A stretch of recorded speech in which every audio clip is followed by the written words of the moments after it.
বন্ধুর সাথে সারাদিনের নতুন একটি পর্বে আপনাদের সকলকে আবারও ওয়েলকাম। আর আজকে আমি যেখানে যাচ্ছি সেই জায়গাটা সবার কাছে অতীব পরিচিত, তবু আমি বলি আমি আজকে আপনাদের সকলকে সঙ্গে নিয়ে চলে যাচ্ছি প্রশান্ত পালের স্টুডিওতে। এই স্টুডিওতে যাওয়ার জন্য প্রথমে আমি চলে এসেছি কবি নজরুল মেট্রো স্টেশনে। মেট্রো স্টেশন থেকে বাইরে বেরিয়ে বাঁদিকের রাস্তা ধরে সোজা হেঁটে যেতে হবে মেন রোডের দিকে। প্রত্যেকবারের মতো এবারও আমি আপনাদেরকে রাস্তাটা একটু ডিটেলসেই বলছি, কারণ পরবর্তীতে আমার ভিডিও দেখে যদি কেউ আসেন তাহলে যাতে কারোর কোনো অসুবিধা না হয়। এই 5 মিনিট মতন হাঁটলেই সামনেই এই যে মেন রোডটা পড়বে। এবার মেন রোড থেকে ডান দিকে মোড় নেব। ডান দিকের ফুটপাত ধরে মিনিট 10 মতন হাঁটতে হবে। এই রোডটির নাম গড়িয়ার রাজা সুবোধ মল্লিক রোড। 10 মিনিট হাঁটার পরে এইরকম একটা চৌরাস্তার মোড় পড়বে। রাস্তা ক্রস করার কোনো দরকার নেই, এই ডান দিক ধরেই আরও মিনিট 5 সামনের দিকে হেঁটে গেলেই চলে আসবে প্রশান্ত পালের স্টুডিও। এই যে আমি ওই দিক দিয়ে আসলাম, আর রাস্তার উল্টো দিকেই রয়েছে কিন্তু প্রশান্ত পালের স্টুডিও। তো রাস্তার ডিটেলসটা কিন্তু আমি আপনাদের খুব ভালো করে বলে দিলাম। তবে এই প্রশান্ত পালের স্টুডিও নামটি কিন্তু এখন বর্তমানে প্রায় সকলের কাছেই পরিচিত। এই স্টুডিও সম্পর্কে তেমন কিছুই আমার বলার নেই, শুধু এই অপূর্ব সুন্দর হাতের কাজগুলো নিজের চোখে দেখব। ও যারা এখানে আসতে পারছেন না, যাদের বাড়ি অনেক দূরে, তাদের সকলকে এই ছোট্ট স্ক্রিনের মাধ্যমে এই অপূর্ব মা দুর্গার প্রতিমার দর্শন করানোর জন্যই কিন্তু আজকে আমার এখানে আসা। তো প্রথমে ঢুকেই দেখতে পেলাম ছোট ছোট মায়ের মূর্তি কিন্তু রেডি হয়ে রয়েছে। অনেক মায়ের মূর্তিতে দেখলাম চক্ষুদানও কমপ্লিট হয়ে গেছে। অপূর্ব সুন্দর লাগছে কিন্তু এই ছোট ছোট মায়ের মূর্তিগুলো দেখতে। একের পর এক কিন্তু শাড়ি দিয়ে অনেকগুলো মূর্তি রাখা ছিল ঢোকার মুখেই। চলুন ভেতরের দিকে এগিয়ে যাই।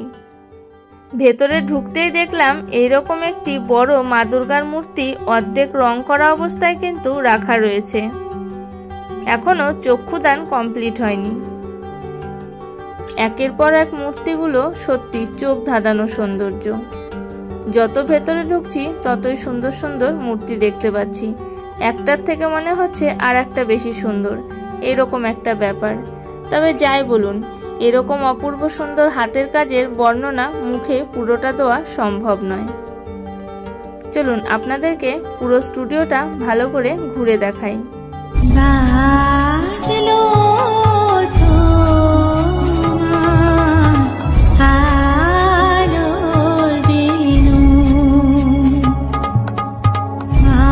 এই মায়ের মূর্তিটা আমার এতটাই সুন্দর লেগেছে কি বলবো।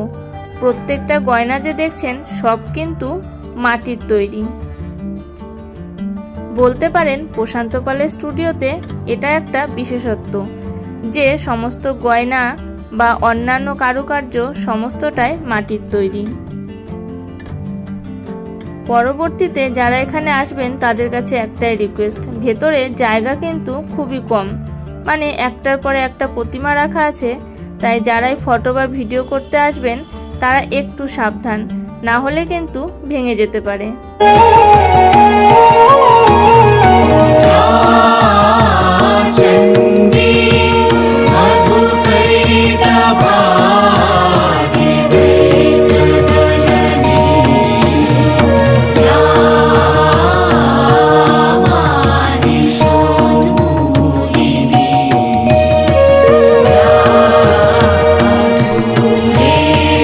আপনাদেরকে তো আমি আগেই বলেছিলাম, এখানে আসার পরে আমার যেটা মনে হচ্ছে একটার পরে একটা মূর্তি যেন আরো সুন্দর। যত ভেতরে ঢুকছি তত সুন্দর সুন্দর মূর্তি দেখতে পাচ্ছি। এই মূর্তির কালার কম্বিনেশনটা কিন্তু অপূর্ব।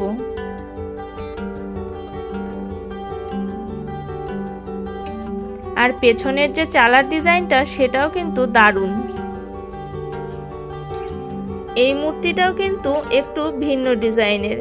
দেখুন প্রত্যেকটা কারুকার্য কতটা নিখুঁতভাবে করা হয়েছে, আর পুরোটাই কিন্তু মাটির তৈরি। মানে যত গয়নাগাটি দেখছেন, শাড়ি দেখছেন, সবটাই কিন্তু মাটির প্রলেপ। চলুন বাদবাকিটা আপনাদেরকে ঘুরিয়ে দেখাই।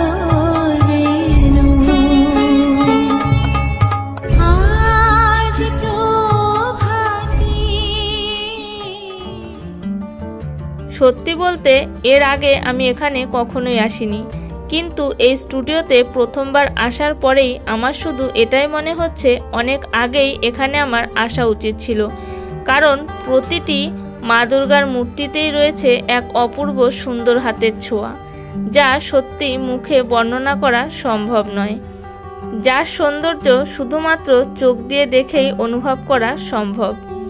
এদিকেও কিন্তু একের পর এক ঠাকুরের মূর্তি সার দিয়ে রাখা রয়েছে।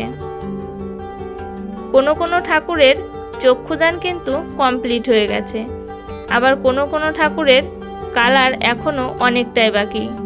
এখানে একটা মূর্তি রয়েছে যে ঠাকুরের কালারটা কিন্তু অপূর্ব সুন্দর, কালার কম্বিনেশনটা শুধু একবার দেখুন, সবুজ কালার আর মায়ের শরীরের রংটা রয়েছে ডিপ ইয়েলো কালার, অপূর্ব সুন্দর সত্যি।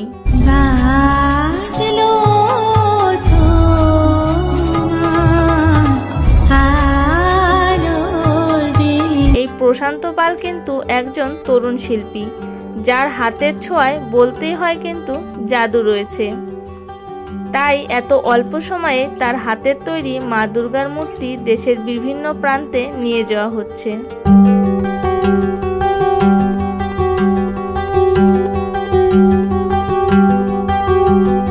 চলুন এবার আপনাদের আরো একটা মজার জিনিস দেখাই।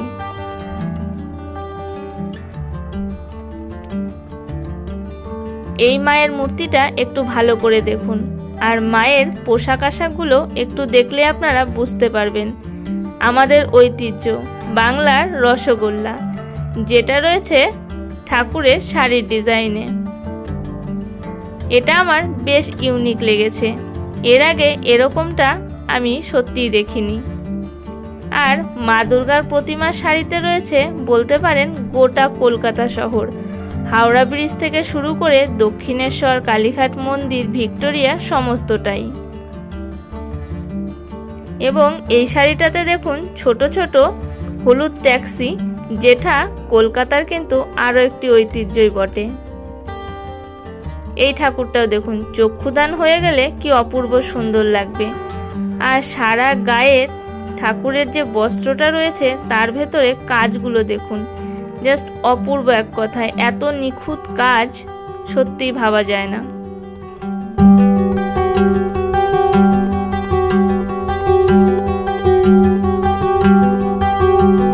আজকে আসার পরে এবার মনে হচ্ছে এই স্টুডিওতে আরো বেশ কয়েকবার আসতেই হচ্ছে, কারণ ঠাকুরগুলো যার যার প্যান্ডেলে চলে যাওয়ার পরে আর হয়তো এভাবে একসঙ্গে দেখা হবে না। এখানে মায়ের মূর্তিটার কালারটা পুরো একটা ইয়েলো কালার রয়েছে।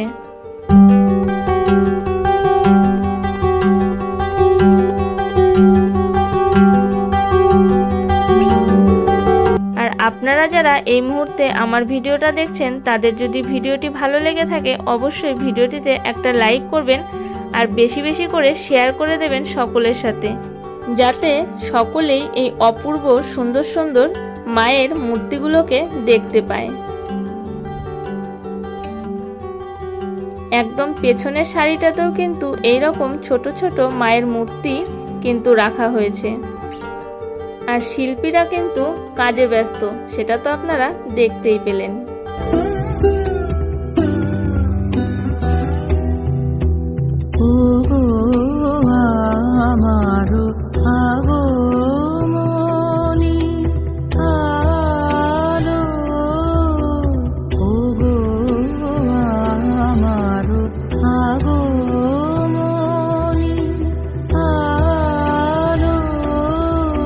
দুর্গাপুজোর আর তো বেশি দেরি নেই, বলতে গেলে হাতে গুনে আর মাত্র 20টা দিনও কিন্তু বাকি নেই।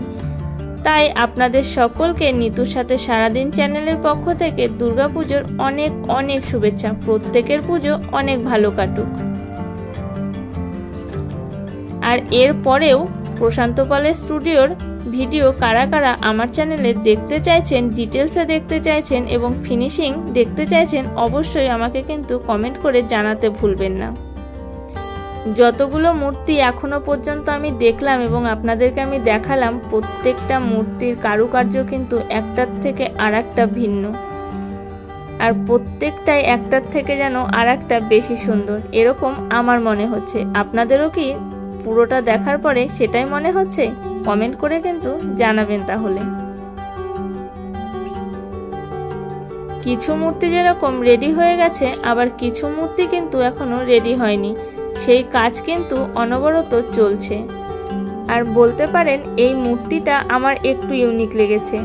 এই মূর্তিটা কালার হওয়ার পরে আমি অবশ্যই আরও একবার আসব এই প্রশান্ত পালের স্টুডিওতে। মূর্তিটার ওপরের পোর্শন মানে চুলের সাইডটা এত সুন্দর লাগছে দেখতে, বেশ অন্যরকম।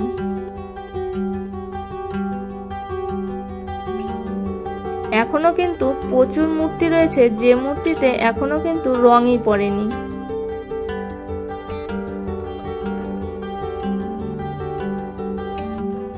শিল্পী তরুণ শিল্পী হলেও তার ভাবনা যে কতটা সুন্দর এবং তার হাতের ছোঁয়া যে কতটা নিখুঁত, সেটা কিন্তু এই মূর্তিগুলো দেখলেই আমরা মোটামুটি বুঝতেই পারছি। তবে যাই হোক, আজকের এই ভিডিওটা আর টেনে টুনে লম্বা না করাই ভালো। তো ভিডিওটা আমি এখানেই শেষ করব। তো আপনারা যারা যারা আমার ভিডিওটা দেখলেন এবং দেখছেন, তাদের যদি আমার ভিডিওটা ভালো লেগে থাকে অবশ্যই একটা লাইক কমেন্ট শেয়ার করবেন। আর নিতুর সাথে সারাদিন চ্যানেলটিকে যারা যারা এখনো পর্যন্ত সাবস্ক্রাইব করেননি, প্লিজ আপনারা প্রত্যেকে সাবস্ক্রাইব করে নিন, সঙ্গে থাকুন। আজকের জন্য এখানেই বিদায় নিচ্ছি, দেখা হবে খুব তাড়াতাড়ি। টাটা।